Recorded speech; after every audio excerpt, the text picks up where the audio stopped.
So we're going to talk about space exploration and sustainability. What exactly do the two have to do with each other?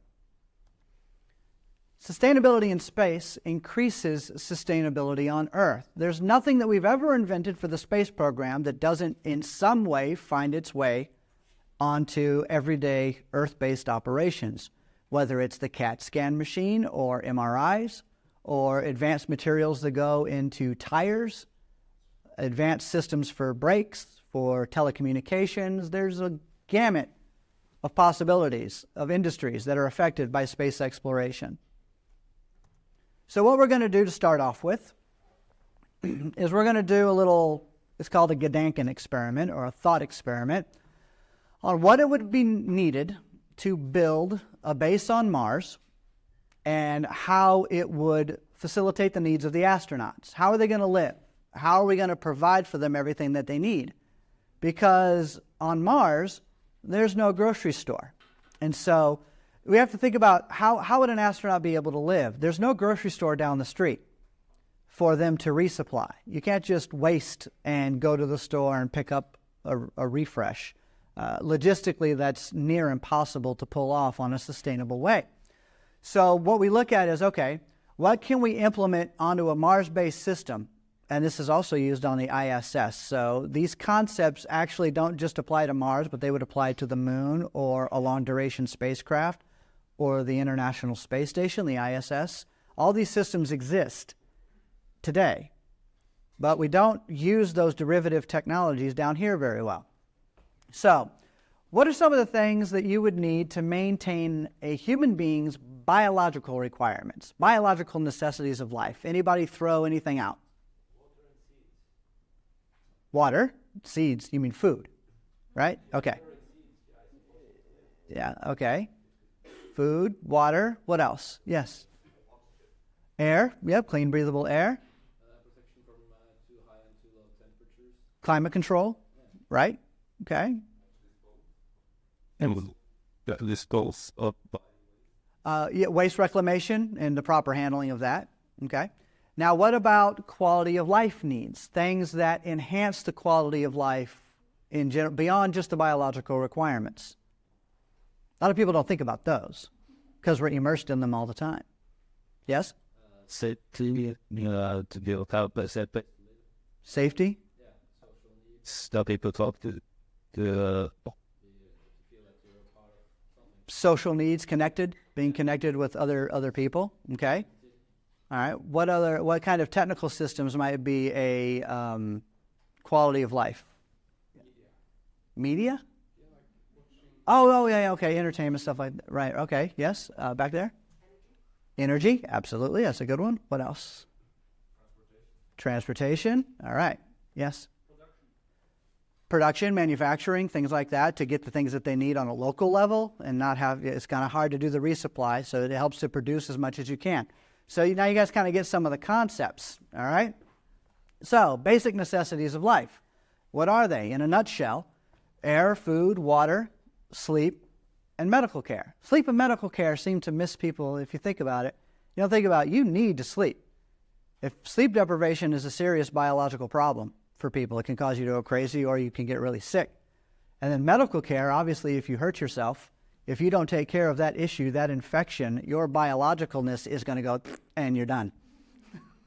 So you got to make sure that those things are covered. Now you've got your necessities for a high quality of life.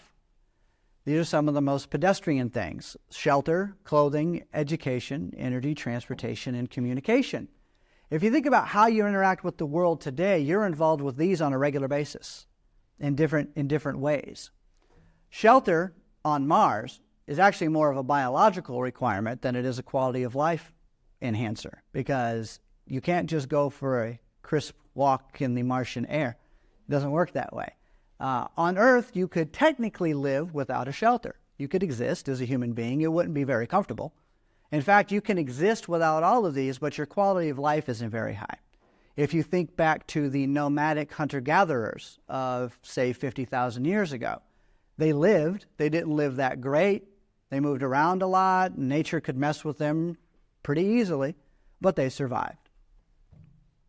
So when you're looking at a Mars base, you're going to think to yourselves, or we in the space industry have given a lot of thought to, all right, how can we provide those necessities on a level so that the astronauts aren't reduced to being just stewards of their environment?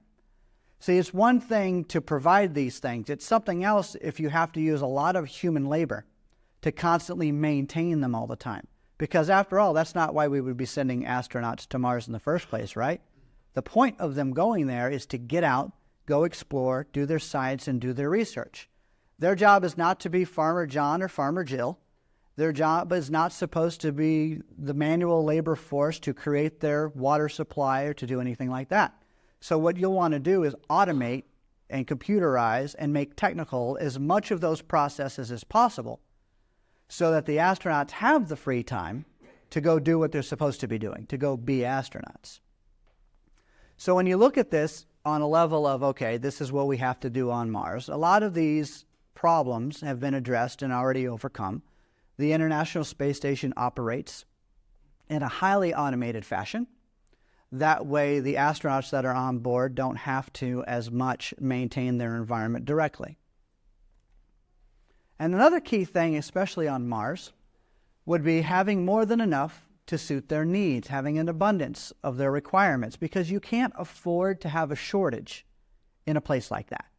Because if you run out, people die. Same thing on the space shuttle. You have to make sure that you have more than enough of what you need so that you can complete the mission. And likewise on the ISS, on the space station.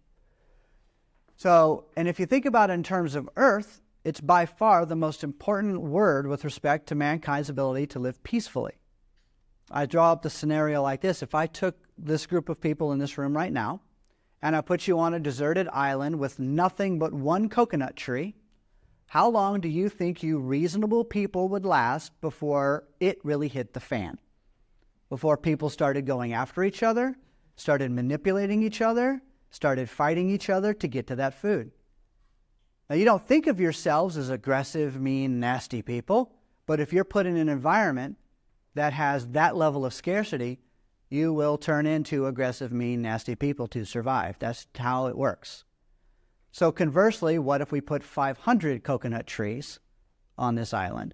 Way more than enough to cover everybody's needs for food. Do you think you're going to exhibit those negative behaviors? Much less likely. You might quibble over other things, but you're definitely not going to fight over food, or at least over the coconuts. All right? So it's an important aspect when people talk about this human nature versus human nurture argument. I mean, it's kind of a quasi-combination of both. But our behaviors are highly modified by the environment that we're stuck in at the moment. You put us in a high-stress, high-scarcity environment, then we're not going to behave very well. You put us in a more relaxed, low-stress, more abundant environment for the things that we need, and we're less likely to exhibit these aberrant behaviors, these negative behaviors. Now we move, as far as Mars is concerned, to technical abundance, being able to create an abundance without the heavy use of human labor as the primary driver. Throughout the course of most of human history, the largest labor force on the planet has been human muscle. Then we started using animals a little more efficiently, but then we got to the point where we started developing technologies and machines to do a lot of the heavy lifting for us. And now we're in the 21st century where we can do a whole lot more with a whole lot less. And we're seeing some of the ramifications of that in our socioeconomic hiccup, if you will. But on a Mars base, it's an absolute necessity. Because as we go back to, there's only so many astronauts that can go there at any given time. They don't have a labor force of 100 people. You're looking at a Martian mission of 5 to 7. And so if they want to live and work and cooperate together, there's a different mental structure to those astronauts as to how to work together. There's also a different environmental structure that allows them to live and work together in such a place. So, what kind of technology do we have today that can cover biological needs in abundance? Air, looking at the Earth, that's readily abundant as long as we don't pollute it all. We're not doing a very good job of keeping clean air, but we are trying to get better at setting up regulations to cover that. Water, desalination plants, rain collecting systems, an example of which would be NASA's spinoff from 2008, a portable nanomesh. Basically, it's a water bottle with a filter built into it, and you can go to the nastiest mud hole in Africa, push through, and you'll get clean drinking water on the other end. And you can drink it right out of the same bottle you just dumped. Because the technology involved, and when people think technology, they're always thinking computers and bells and whistles and Star Trek. It doesn't always have to be that high tech. It can be as simple as a nanomesh material that allows you to get clean drinking water relatively easily. NASA creates these spin-off magazines every single year. They're online, they're free, and they show technological progress that either NASA directly invented to help people out for the consumer market, or they've helped companies develop technologies to a higher level using NASA know-how. Food. This goes slightly towards what I'm focusing on right now in my life. High-tech farming, aquaponic and hydroponic systems. Who here is familiar with aquaponics or hydroponics? Okay. For those who don't know, basically it's the ability to grow plants, vegetables, fruits and vegetables, things like that, without dirt, without soil. It's using a liquid-based platform, and the plants work just fine. It's already a proven existing technology. Imagine having such a robust system in a third world nation where the land is arid and dead. That's effectively what I'm doing. But I'm adding some bells and whistles to it a little bit to make it easier for the population that we're serving. What CFS is doing, my company, is I'm building self-sustaining, fully automated aquaponic farm buildings that are about 464 square meters in size, solar and wind powered with a battery bank backup system. I can feed 1,600 people 10 different fruits and vegetables each in that one building. And it's completely self-sustaining, collects its own water, maintains its own energy balance. It does not need an infusion of extra nutrients because it's aquaponic, which means it has a small little fish farm built in. And what that means is that the fish make the water dirty through all their waste. Well, guess what? The plants actually like that. So you take the dirty water, you filter it over, you send it over to the plants. They suck out all the nutrients. That cleans the water. Then you run that water back to the fish tank, closed loop, symbiotic system. And the plants, or the fish, the food that they eat is another plant that grows in the water. So that is its own closed loop system. So you don't have to add fish food. You don't really need to mess with it. In fact, when the building is all put together, you just turn it on and walk away and it starts cranking out food. Leafy greens, baby tomatoes, baby cucumbers. I affectionately call it a salad factory. That's really what it is. But it's a start. I mean, it will put food in the bellies of people who are literally starving to death by the thousands every single day. And I'm going to work with governments and humanitarian organizations to get these systems in place. And not just drop them on a village and feed and walk away, but teach these people how the system works, get them educated, increase their level of knowledge, work with them on how to be stewards of their own system to the highest degree possible, including 3D printing systems that will manufacture their own parts from local materials. But we'll get to that in a little bit. Sleep. Well, that comes a lot easier when you're a lot less stressed. So if you have a quality life environment where your food, your shelter, your water, your clothing, all of your needs are met, sleep is a lot easier to come by. But it needs to be addressed. You don't want to be stressed and sleepless. Medical care. This is an amazing machine.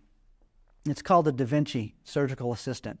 You can look it up on YouTube. You can see all kinds of videos on it. In fact, I have a source sheet for all of the technologies that I'm showing you, links to various aspects of these technologies that you can look up. So if anybody is interested in getting that source sheet, I don't talk about anything without having sources. That's the engineer scientist in me. I prove everything I say. So if anybody's interested in that, I have a sheet. You can give me your email address and I'll send an email. I'll send it to everybody because I did not print them. I didn't know how many people would be here. So it's much more ecologically sound to just write it down and I'll send it to you with electrons. So this system allows the surgeon to manipulate a couple of handles and do surgery in a way that increases recovery time by 50 to 75% for the patients. The incisions for various medical terms that I don't even understand. They can do cardiac work, they can do lung work, they can do all kinds of work on the human body using this machine. And it basically is the ultimate assistant for the surgeon themselves. And it can be done remotely, where this system could be put in a village or a place where it's kind of hard to get doctors to or it's unrealistic. But we have telecommunication systems that are pretty amazing. I Skype with my wife pretty much every single day on this trip. So if we can do that, we can do this. Now, what about technologies for quality of life? What kind of things can we develop on this world to create an abundance of our quality of life needs?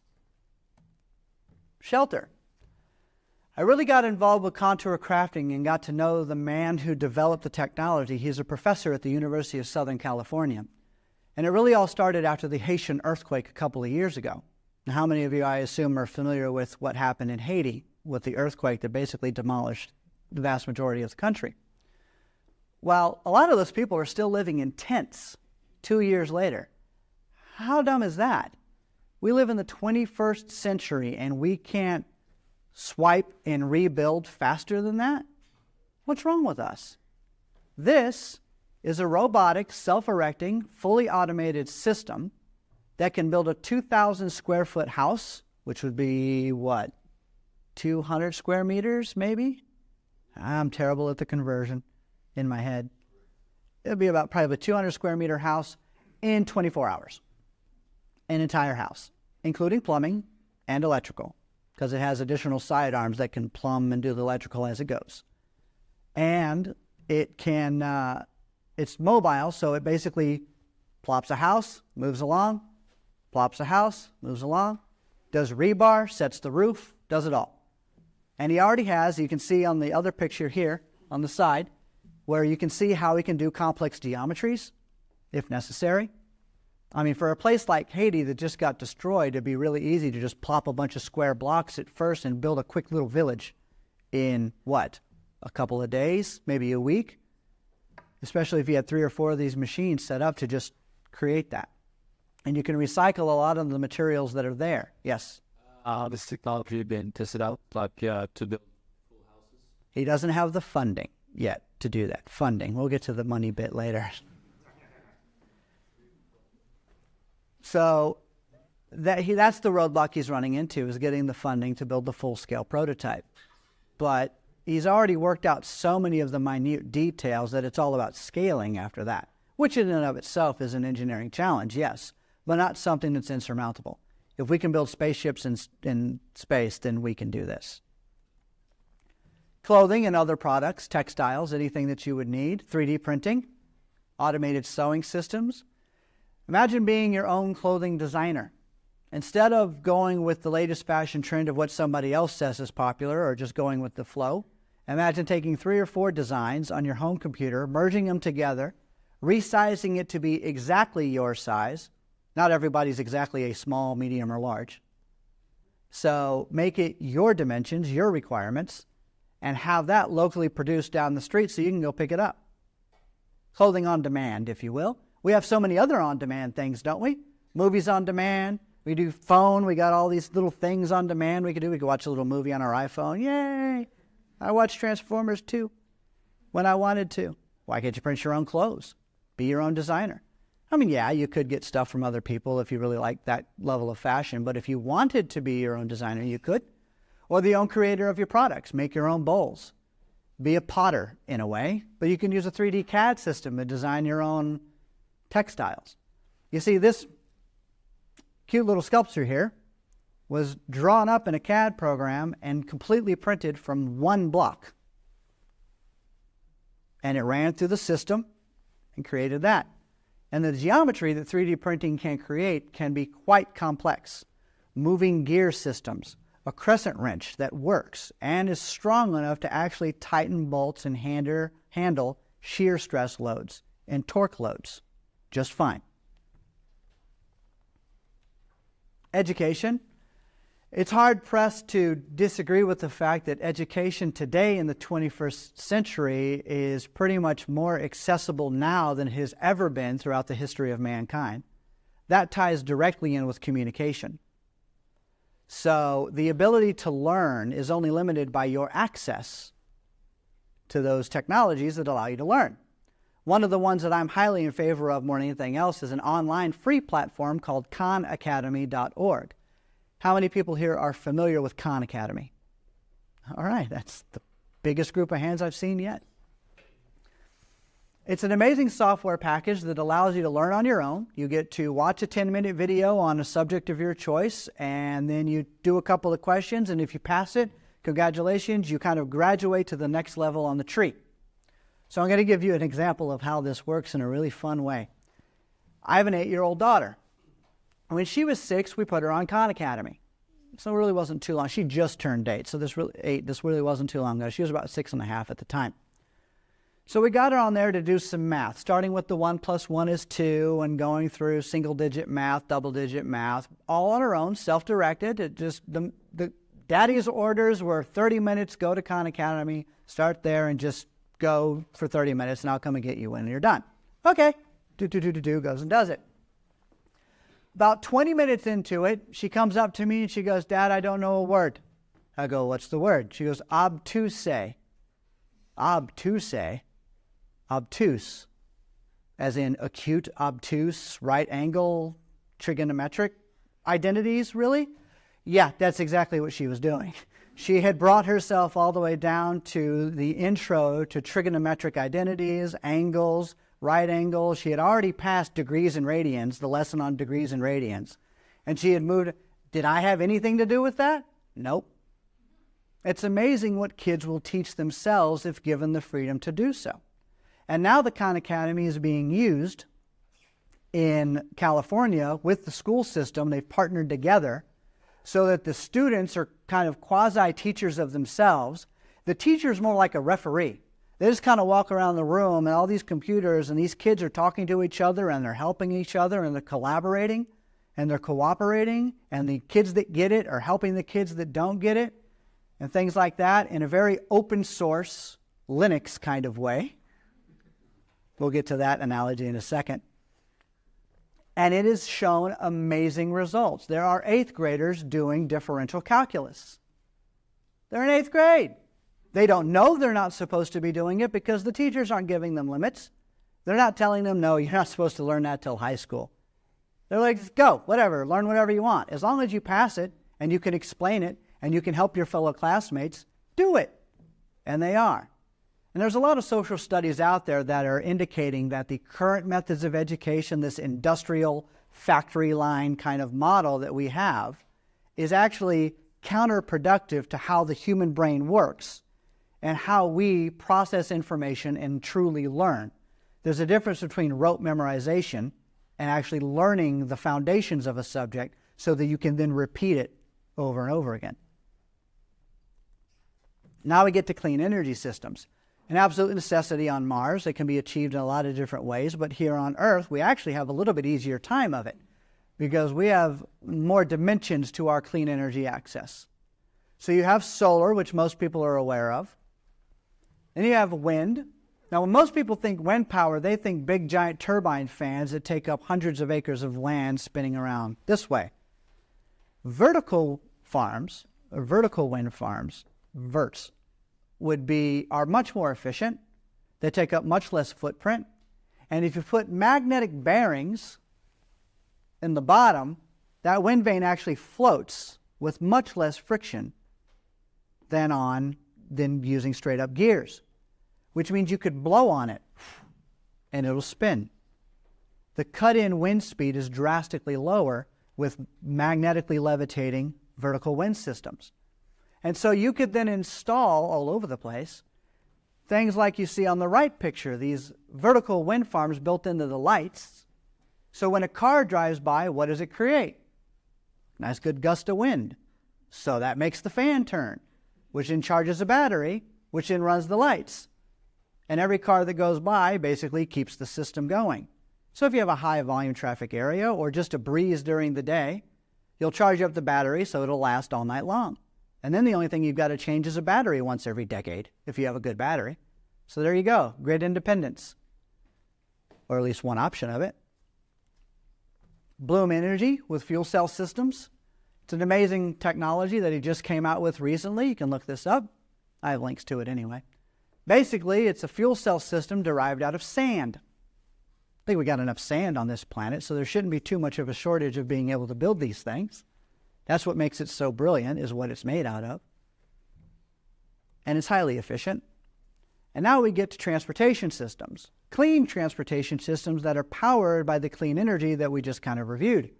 Now there's more energy systems than just what I showed. There's geothermal, there's wind, there's wave, there's tidal. There are different clean energy sources. See, it's not about one holy grail energy, cold fusion or something like that, to power the entire planet with one thing. Realistically, you would want a more dynamic energy grid anyway that's not so centralized and dependent on just one source. You would have every building in the city with a little bit of wind, a little bit of solar, geothermal if you can tap it, a kind of a marriage of these different systems, so that you are more robust in your capabilities for power generation. This is what we do on the ISS or the space shuttle. The space station doesn't just do solar. It has fuel cells built into it as well. Solar is the primary force because it's up in space and solar access is a lot easier. But it's not just one thing. You don't single source. When it comes to transportation, there are things like Ultra, which is a little automated vehicle that doesn't have a driver. You just hop in and punch where you want to go, and it pulls out, and it's got GPS, and it's got the whole path programmed into it, and it goes. And this exists right now at Heathrow Airport. They're already running tests on it right now, and it's doing quite well. Electric cars. I picked the fancier version to show. Of course, they don't have to be sports cars like Tesla, but you got the Nissan Leaf, which has recently come out, and I'm sure more of the car industry is going to jump on the electric vehicle bandwagon as the push for that starts to become more serious. One of the biggest detriments that we have right now is the infrastructure to recharge the electric cars. But in the same way that we ended up putting gas stations all over the planet, you can put recharge centers all over the planet. You can convert gas stations to recharge centers. Or instead of that, why not battery swap centers, which is also another technological option that's out there. You don't recharge your battery while you're sitting there because that takes several hours.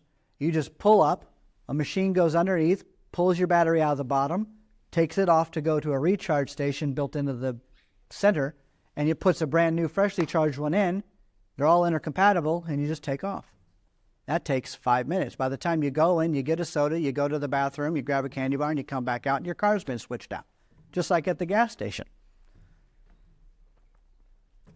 Other transportation options would be fully automated cars that drive themselves. Stanford University is working on a vehicle that drives itself, learns and studies traffic patterns. It knows what a red light means, how four-way traffic would work at a stop sign, things that you can program in and test and fine-tune.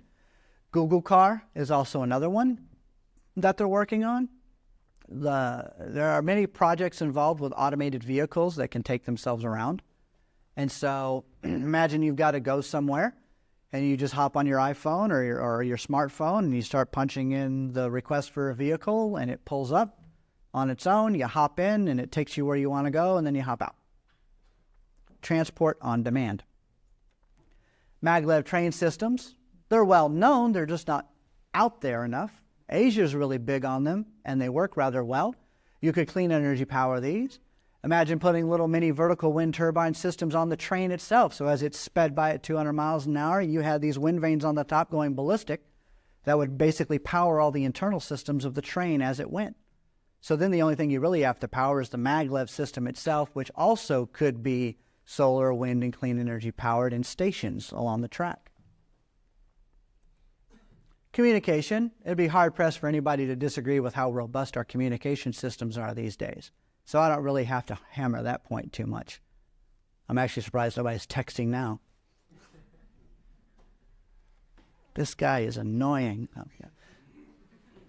So, let's go hypothetical a little bit, but the technologies are real. So we just covered all of the biological and the quality of life needs that could be met with technical abundance so that everybody has access to the things that would make their lives great. After such abundant solution sets are implemented,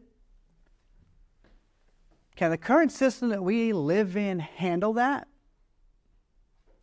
Does our current socioeconomic model take into account our ability to advance to an abundance paradigm? Contracted towards the existing economy, I think. Sustainability touch. Right. See, I would venture to say no. Our current socioeconomic model can't handle this. And the reason why is because the current socioeconomic model could not have predicted the world that we're in now. People don't seem to realize that what we use as our modern form of economics is basically 200 to 300 years old and has been twisted and manipulated here and there over time. But it was designed, the root foundations of it were designed during a time and age where scarcity and deprivation and haves and have-nots were pretty much the dominant force on the planet. And the only way you could create anything was by people serving people. Other people had to do it. And you can go back thousands of years for the basic root systems of what markets were, what economics had been turned into. Even though by definition economics is supposed to be household management, the most efficient, sustainable way to handle the resources that you have at hand.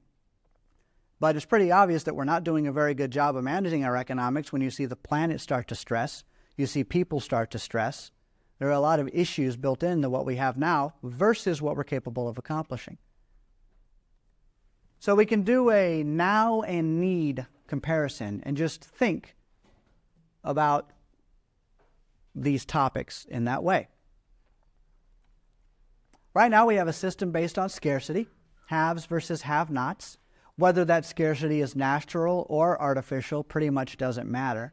Some people can manufacture scarcity by limiting the amount of a product in a market, thereby driving its value up artificially. Or a natural disaster could mess with the orange crop, so the orange value goes up, something like that. But what we need is a system based on technical abundance that can mitigate a lot of those negatives, prevent natural disasters from affecting crops by doing more climate-controlled systems, things like I'm doing with my buildings where it doesn't matter if it's negative 10 degrees outside or 105. The building will still produce quality food at a nice temperature of about 72. What we have is a system based on inefficient human labor as the main driver of how we get things done, how people are paid, income, labor for income, things like that. But what we need is a system based on efficient technical labor as the main driver, because it's pretty obvious that the machines we've invented are way better than us at a lot of things. People don't put cars together by hand anymore. Why would you do that? It's not as efficient. And you can be a lot more safe. You can be a lot more accurate with technical systems. Now we're talking about dummy systems. We're not talking about AI, robot, computer, cyborg stuff here. That's a completely different topic. All right? We're talking about systems that don't think, they just do a particular assigned task. What we have now is a system based on cyclical consumption for constant growth. What we need is a system based on sustainability and balance. How many planet Earths do we have? So how can you cyclically consume and expect constant growth on a finite world? You either better find another planet, better find a way to get there real soon that you can live on, or you have to change what you're doing on the one and only world you've got, at the moment anyway. And if we don't, the planet's going to be fine. It'll continue on for another couple of billion years till the sun expands, sucks in the inner solar system, and then goes nova and blows us all out in a big, beautiful explosion of particles. It's going to happen anyway. So the planet doesn't care, but as George Carlin would say, we're screwed. if we don't fix it. Okay. We have a system based on ownership and control. What we need is a system based on usership. I made that one up. And open, and it's difficult to say too. I'm going to change the word. I'll figure it out later. And open access. Okay? So where did ownership come from? Well, it makes sense if you go back several hundred years to the notion of agriculture. I mean, if you go back even further in time, we didn't have that hiccup. We didn't have ownership as a prime requirement. Nomadic hunter-gatherers didn't care about owning anything. They moved too much. They were in smaller groups that just went down the river. They didn't stay anywhere. They kind of did what they had to in that zone. When the plants and the foliage couldn't eat anything anymore or the hunting was gone, they would move down into a different location. So they didn't really own the land. They used the land. They were usership. They just got what they needed. That was natural abundance. Not a whole lot of people, big old giant planet. So it worked out well in that paradigm. But as we got more advanced and population began to grow, and really it grew a lot when we had the agricultural revolution, now you had land that you had to cultivate. So now I got to put a fence around that land so I can protect it from somebody else coming in and taking control or trying to mess with all the hard work that I put into it. And so now that I've got this land that I've got to protect, I can't always do it myself, so maybe I should hire a couple of guys to do it for me, and I'll pay them with food, but I'll give them some clubs. So now we got the police and the military starting to come into effect. So if you start looking at how all these systems propagate themselves, that's where you get the kind of world that we have today. Mine, I own it, I'm going to protect it, and if you try to take it, I'm going to whack you over the head with a club. Or shoot a missile at you, or whatever. Right? 21st century version of club. But think about this in terms of usership. Do you want to own a car? Do you need to own a car? Or do you just need on-demand access to transportation to go where you want, when you want? Anybody who lives in a city that has a good public transportation system, like Oslo or Stockholm, where I just recently was a couple of days ago, there are a lot of people, or Manhattan in New York, who don't own cars at all. And they haven't owned cars for years. I've got a friend who lives in New York and hasn't had a car for over 5 years. Why? Don't need one. You can go anywhere you want, whenever you want. The mass transit system is pretty good.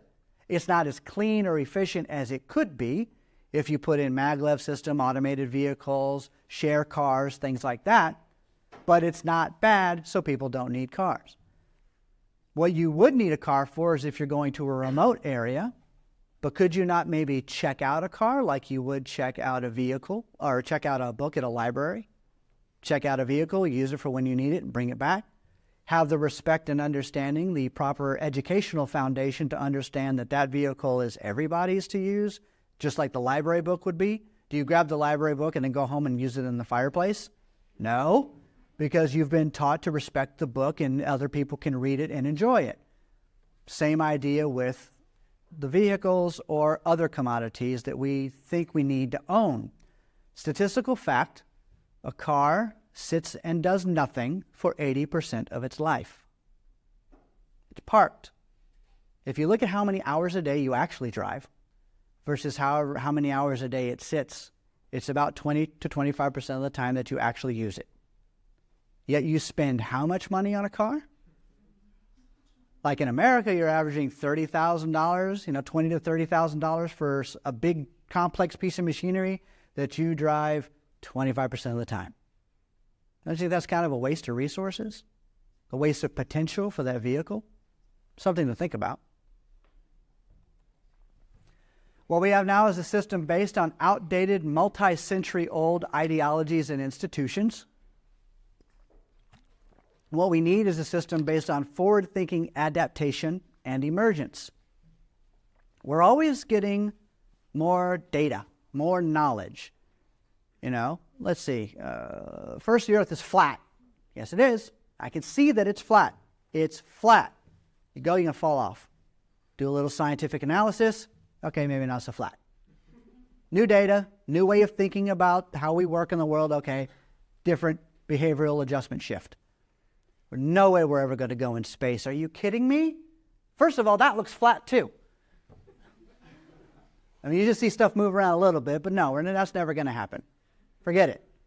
And touchdown. Tranquility base. Now we're on the moon. And now we're in space on a regular basis. Okay? Forget that old data point. Absorb the new data point. Change our way of thinking and move forward. Now, you could probably go through 100 different scenarios like that of what we thought was one thing and we behaved a certain way. And then we got new data, we adjusted, and we moved on. But you notice how there's one thing that never seems to change, and that's how we socioeconomically operate on this planet, at least for the past 5,000 years or so. It's almost as if money, market, economics, and that methodology of governing resources has and always will be. In the beginning, God created heaven, the earth, banks, and the markets. Right? Not exactly. So if all these other things can adjust and shift, why can't we develop a better operating system to adjust and shift to the new capabilities that we have? A system based on hostile competition, secrecy, and differential advantage versus a system of cooperation and collaboration of ideas and information for mutual benefit. One of the leading examples of what we need kind of exists today with Linux and how that is an open source interactive platform that everyone can contribute to as an operating system for your computer, up to and including inventing software packages that mimic Windows. So if you really think about it in a way, the Earth is currently still running Windows 1.0, and we need to upgrade to Linux. Hostile competition. I'm okay with competition. I like sports. I'm still keeping track of the NFL playoffs. Go Patriots. Things like that. But that doesn't kill anybody. Economic competition can kill people. And if that isn't pretty obvious in how people are starving that shouldn't be starving, how people are impoverished that shouldn't be impoverished, how people don't have access to educations or energy or anything to live at a decent quality of life, I don't know what other indicator you need. Economic competition can kill people. Friendly competition, two scientists going after each other, I'm going to solve this problem before you. No, you're not. All right, fine. Go against each other, somebody wins. All right, one, problem solved. That's a bonus for mankind, whatever that technical problem might have been. And at the end of the day, they're probably going to go have a beer together anyway. Right? So that's fine. But when you live in a world where differential advantage, having control over somebody else by hoarding resources or monopolizing their extraction or monopolizing their use or creating a whole bunch of products that is a gigantic waste of resources as a way to manipulate the system, that's not good for us in the long run. We live now in a system where political opinion, influenced by financial contributions, dictate the ebb and flow of global operations to benefit a select few, which has kind of been the case throughout the dawn of mankind. If you go, or well, not the dawn of mankind, not hunter-gatherers, but if you go look at monarchies or any kind of top-down system, it's a scarcity-driven environment. But what we need is a scientific method used in conjunction with human experience and technical foundations to enhance the lives of all people.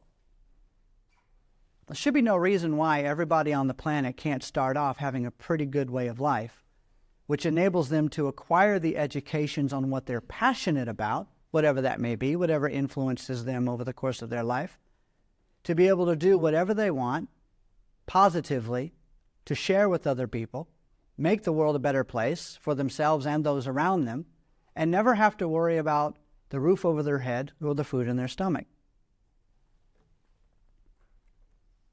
Mankind needs to move to a new and upgraded global operating system, typically referred to as the resource-based economy, which is where we use our technical foundations in a way to better the life of all people. This includes an educational shift, a value shift, going from materialistic, I'm special if I own the most stuff, or I have the fanciest car, or the most jewelry, to a more sustainable platform of value system that says, I know that the technical systems that we've invented can benefit everyone. I can contribute to that, or I can benefit from it. And in the meantime, I can create something that somebody else might enjoy, even if I'm an artist. If I'm a painter or a musician, I'm not so good with technology. I understand how it works, but I can't really contribute that way. That's okay.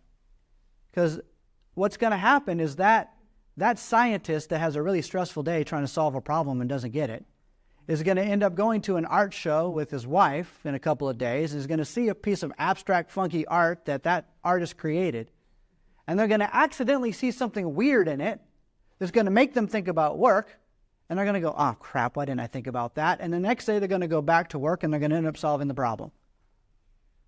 Accidental successes, seeing things in the arts that you might not have otherwise seen, hearing a piece of music that relaxes you. All those things add up as a community, as a society, that work together where everybody ends up benefiting out of everybody else's contributions. But it's not a direct contribution like, what's that good old Marxian term? Forget it. What, each to their labor, to their need, or whatever the case may be, going back to good old-fashioned socialism and communism, failed experiments that couldn't work anyway because they were enforced, they weren't evolved. You see, we're living in a world now where we can, if we came together in the right kind of way, we could make this stuff happen because we have the technical capabilities to do so. Before we didn't. Now we can let the technology do the vast majority of the labor for us so that we can actually hang out with each other, so we can get to know each other better as a species, and so that we could advance ourselves even beyond just living on this planet. But remember, there are no utopias. This isn't about making everything perfect. There's no such thing as perfect anyway. There are always going to be new challenges and new problems to tackle and to overcome. There are going to be new tools and capabilities that were required for new ways of thinking. For example, try to explain to a hunter-gatherer from 50,000 years ago indoor plumbing. Come on. You take it for granted today, but try to explain to them how the plumbing works. They're going to look at you like, okay, wait, I can use this thing called a tap, and I can turn it anytime I want and get hot or cold water. I don't have to get a bucket and go down, and it's in one place. What's a building? What's a home? Okay, well, now I have to explain what a home is. Okay, so you've got this home that you live in, and it's climate controlled. What's climate control? It's cold outside. I have to deal with it. No, actually, you can regulate the temperature. You start adding these things up, and that hunter-gatherer is going to call you a utopianist. You crazy? That's nuts. There's no way we can live in a world like that. I'm a hunter-gatherer. That's what I do. It's what I've always done. It's what my granddad did and their granddad did. And all the way down the line, we just nomadically go everywhere, and that's what we do. But we didn't stay that way. It just so happens that in the 21st century, our jumps are coming a lot faster. We don't have to wait 50,000 years to go to the next level. The next level is right in front of us, but we have to make it happen. So how do we get there from here? That is a very complicated question. But it's actually not so bad. Do what you love to do with the notion in your head that whatever you're passionate about is going to help better the lives of all of mankind. Sounds like a big task, but if you're really passionate about what you're doing, you will find ways to use your energy and use your knowledge to that end. And there are a lot of ways you can do it. You can join groups and organizations like Open Source Ecology, which is doing amazing work on how to build a civilization from the ground up using very crude, rudimentary technologies, but it's still an amazing thought concept. The Zeitgeist Movement, which were the people that allowed me to be here today. I'm also a member of the Zeitgeist Movement. But I also advocate any organization that is thinking towards the betterment of mankind. The Venus Project, The Venus Project is a technical-oriented group that talks about a lot of the specific design systems that might go into hub cities that would be your production hubs around the planet, robust transport systems, things like that. The Atlas Initiative Group, which is actually trying to build a resource-based economic city, small scale, that you could visit almost like a theme park or a vacation resort. They're in early development, so they're trying to figure out where. They're trying to figure out resources and funding and where all that's going to come from. They need help. So if anybody has knowledge that could assist, they could do that. Or you could start or work for CSR companies, which are corporate social responsibility companies. Social entrepreneurs, people who understand that we are stuck in the existing model that we're in, yes, and I'll use what I've got with the intent of making things better sustainably for mankind. Not the old profit at all cost mentality, but, okay, profit, but help people and do good, ecologically sound things with the company that you create or become a part of. iGenius.org is a institution in the United Kingdom that does microfinancing for CSR companies, for social entrepreneurs. So if you don't know what companies out there exist, that's a good place to start to find a whole list of companies that they've supported that are in work or in development. And there are many more options that you can choose from. It all boils down to doing what you are passionate about in a way that can affect positive change. Whining and complaining about the system from the comfort of your couch or from your computer is not going to help the world become a better place. We need to get offline and get in the real world, because that's how you're going to affect people's lives. Even people who are so married to the system they can't possibly see a future without it.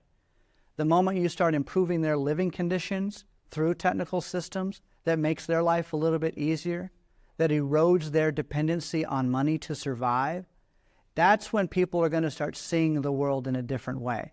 And it's going to take time. But I'm not doing this for me. I have an 8-year-old girl that I'm doing this for. Global sustainability is about us getting out there and doing something. Science, engineering, and technology can be used for human concern. It can be done in a way where the technology doesn't rule us, it enhances us. And that's the future I'm pushing towards. Thank you.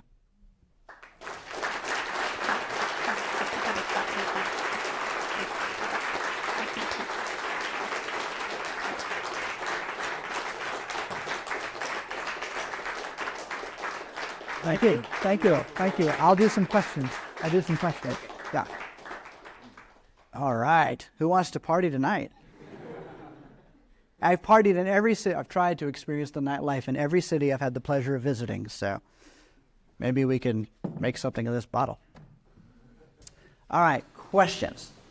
I'm sure probably a few has got to be. Yes, sir. Is the Soros Foundation, is that the part of this? Is what? Soros. I don't know what that is. The Soros Foundation. I have no. Oh, Soros. Yeah. Is that what you mean, Soros? Soros. I don't know. That's kind of a slippery slope. A lot of you've got people who think New World Order, crazy rich people trying to take over everyone, and then you've got, actually he's doing some pretty good stuff in the world, people. So I don't.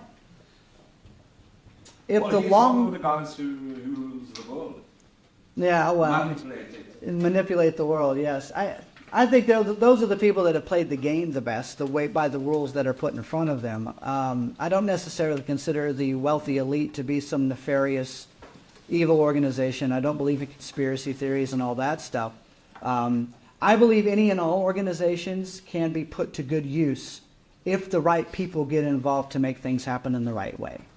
What it basically it's kind of a negative word, but infiltration, getting in there and changing the way people think and using those resources and that influence for the betterment of all mankind is a direction we should be heading, and not ostracizing. Well, he is considered as a philanthrope.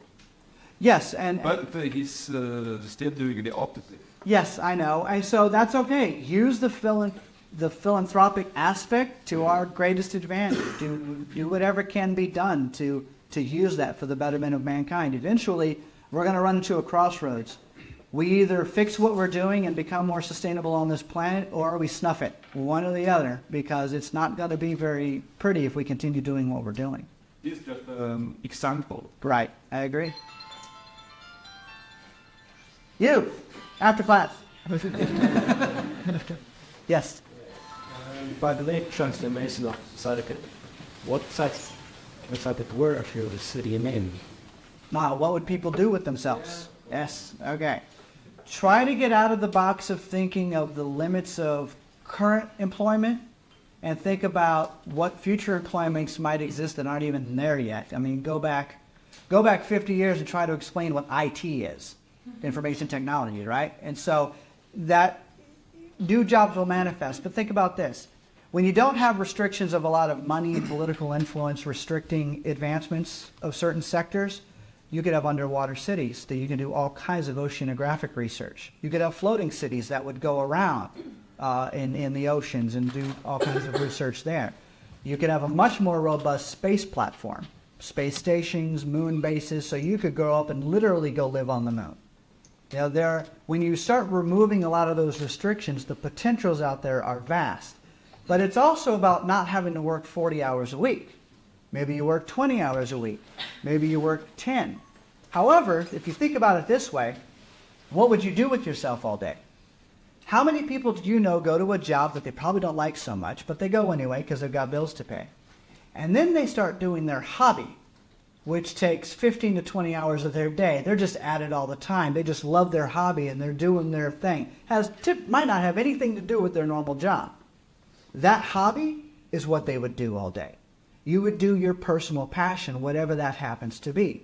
If that means you work with a group of people because you are a hydroponics expert, and that's what you love and you're interested in that, you'll find groups in your local area that are basically the same thing, and you'll work on all the hydroponic systems that are in your town or in your local area.